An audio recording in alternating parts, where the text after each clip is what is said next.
When you begin changing, suddenly not everyone understands you anymore.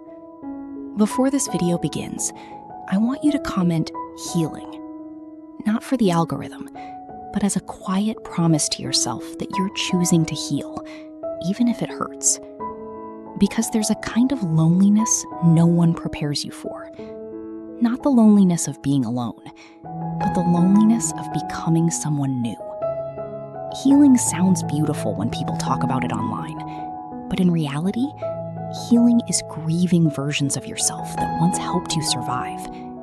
It's realizing that some people only loved the version of you that stayed silent, the version that tolerated everything, the version that abandoned itself to keep others comfortable. And when you begin changing, suddenly not everyone understands you anymore.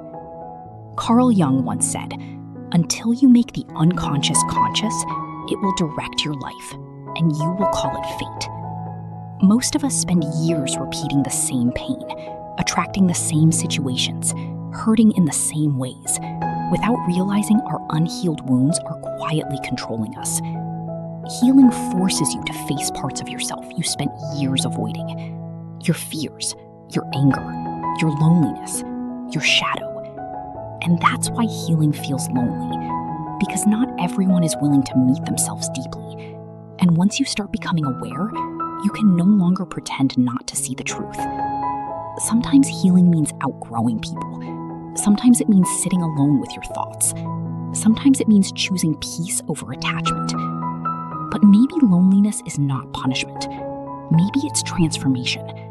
Maybe this season of isolation is teaching you who you really are beneath all the masks you had to wear to survive.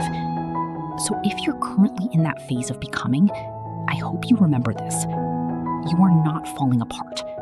You are meeting yourself for the first time.